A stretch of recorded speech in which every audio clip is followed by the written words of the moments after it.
भगवान शिव ऐसे देवता हैं जिनकी पूजा और मंत्र जाप से वे प्रसन्न होते हैं और अपने भक्तों की मनोकामनाएं पूरी कर उनका कल्याण करते हैं।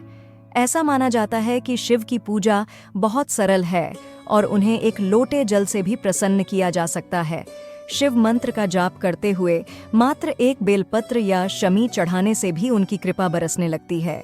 शिव की आराधना के लिए सोमवार का दिन उत्तम माना गया है। विशेष रूप से इस दिन इनकी उपासना करने से मनुष्य के तीनों ताप दूर होते हैं। इस दिन पूजा के साथ साथ भगवान शिव की कथा पढ़ने या सुनने से सुख और शांति मिलती है। भोलेनाथ को गंगाधर, नीलकंठ, अर्धनारीश्वर जैसे उनके कई रूपों में पूजा जाता है। अर्धनारीश्वर भगवान शिव का शुद्ध रूप है। इस रूप में उनमें शक्ति भी है। अर्धनारीश्वर स्वरूप का अर्थ है आधी स्त्री और आधा पुरुष। भगवान शिव के इस अर्धनारीश्वर रूप के आधे भाग में पुरुष रूप शिव और दूसरे आधे में स्त्री रूप शिव यानी शक्ति निवास करती हैं। आइए आज जानते हैं कि भगवान शिव अर्धनारीश्वर कैसे हुए। शिव पुराण की कथा के अनुसार ब्रह्मा जी को सृष्टि की रचना का कार्य सौंपा गया था।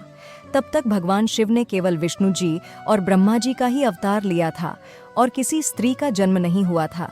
जब ब्रह्मा जी ने सृष्टि का कार्य आरंभ किया तो उन्हें पता चला कि जीवन के बाद उनकी सभी रचनाएं नष्ट हो जाएंगी और उन्हें हर बार नए सिरे से रचना करनी होगी। उनके सामने यह एक बहुत ही बड़ी दुविधा थी कि इस तरह से सृष्टि की वृद्धि आखिर कैसे होगी।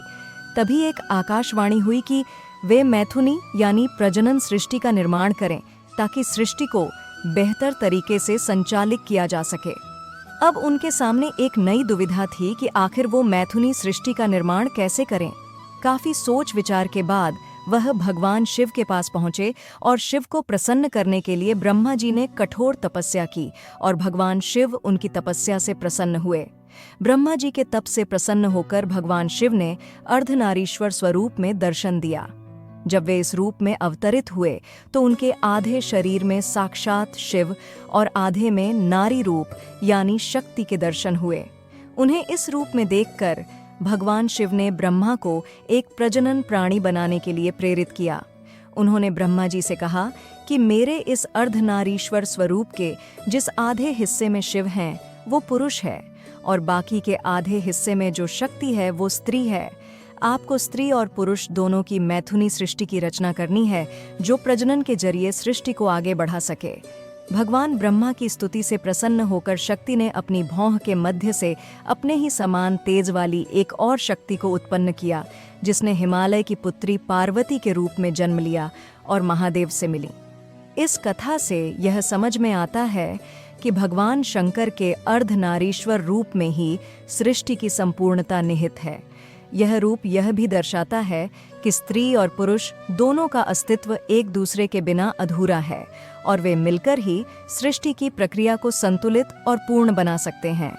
हम आशा करते हैं कि आपको यह पौराणिक कथा पसंद आई होगी।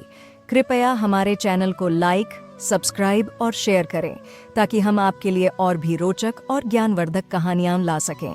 धन्यवाद।